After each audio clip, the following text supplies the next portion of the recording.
But possibilities right now. This is boom, boom, domino, right? Boom, this domino hits that domino. If all of a sudden something happens and a 9/11 type of event happens here, Yes. okay, and say it does take out a president, say the attack is on the White House, say the attack is there, what should our response be? Well, first, and I love that you said that.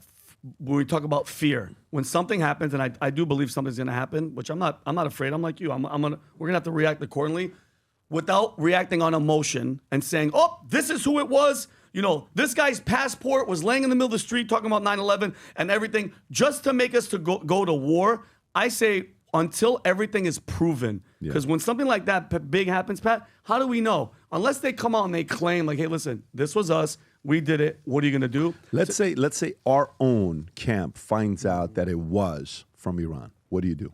If what? A 9/11 type of thing? Say an attack like that happened and we find that it was. If it's, okay, ready for this? If it's a 9/11 attack and it's an absolute certainty, fact, it was them, then it's war. Period. Then it's, you do have a level to go to where war options should be. There is. Oh, for me, Tom, what do you think, Tom? As a veteran, you're a reasonable guy, right? You're a guy that you can get emotional very quick, and you can do your pipe thing you do once a month. But where would you be when it comes down to something like this?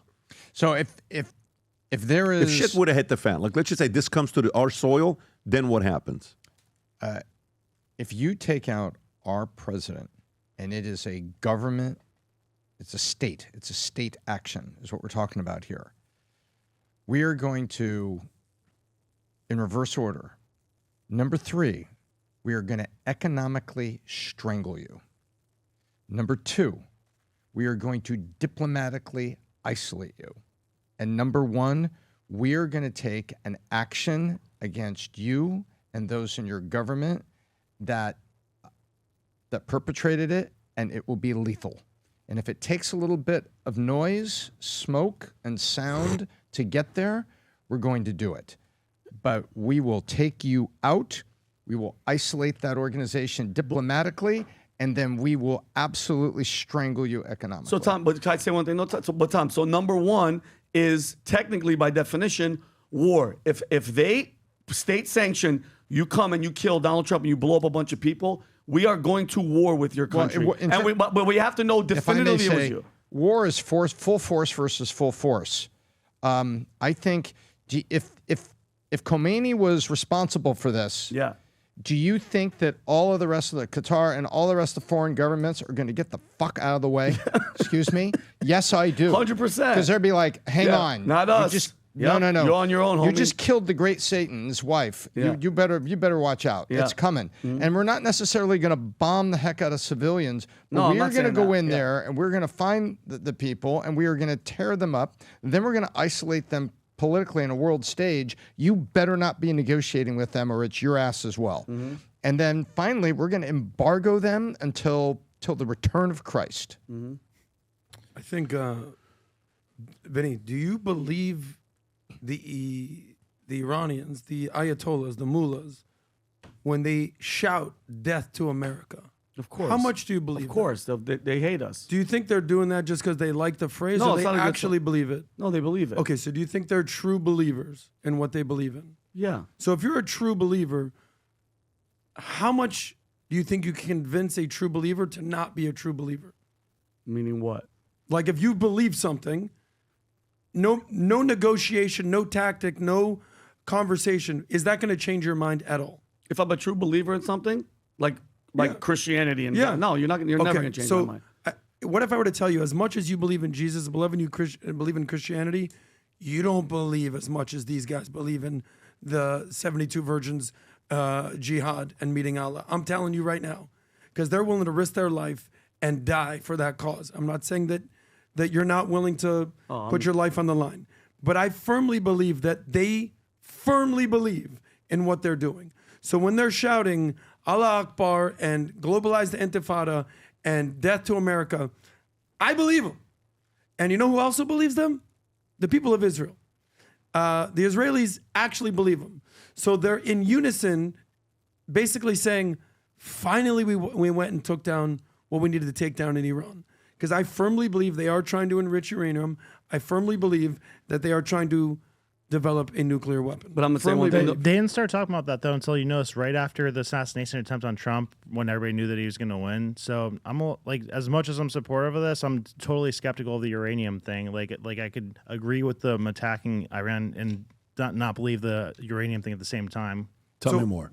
I mean, the committee that investigated that, they got a lot of their intel from the Mossad.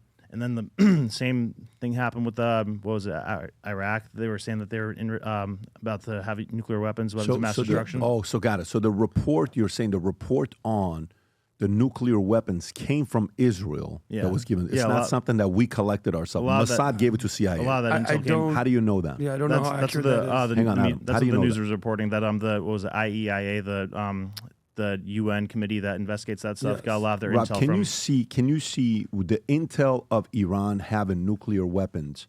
How much of that intel was gathered from us directly versus how much of that intel was given to us from Mossad? I'm curious. Valid question. And I mean, I've seen that report. If that were not the case, why is Israel only attacking nuclear sites?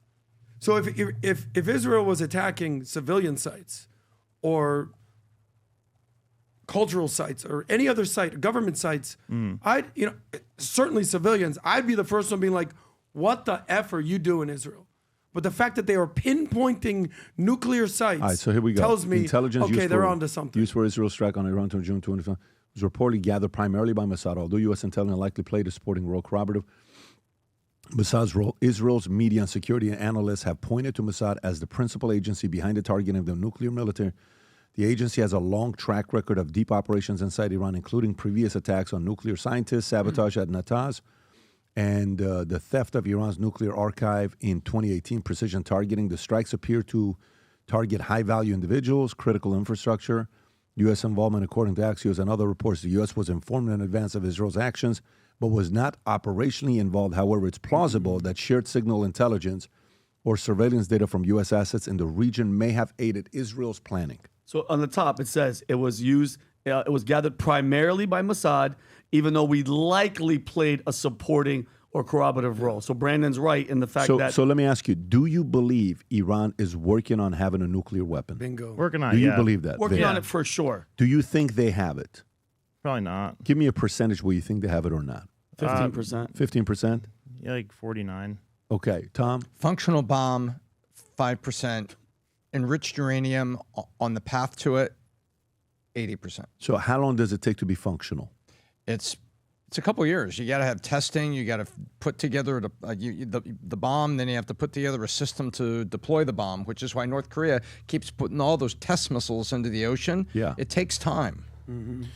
Yeah. What do you think? I mean, you could look at those two examples side by side, North Korea and Iran. There's a lot of angry patriots in America today. Vinny is not alone. A lot of people are furious, okay? And if you're somebody who supports Vinny, you support the brand, you're an angry patriot yourself, and you want to go out there and show it in the marketplace, say, I'm an angry patriot, what's going on? Whatever it could be, go to vtmerch.com, support Vinny, Angry Patriot Collection, hats, shirts, all that stuff is Can I out say there. something, Pat? Yeah. And I appreciate it. And guys, the bucket hats for summer, for everything. The shirts, look, the shirts are, the T-shirts, the one that I have on right now, are down to $19.99. Am I right, Rob?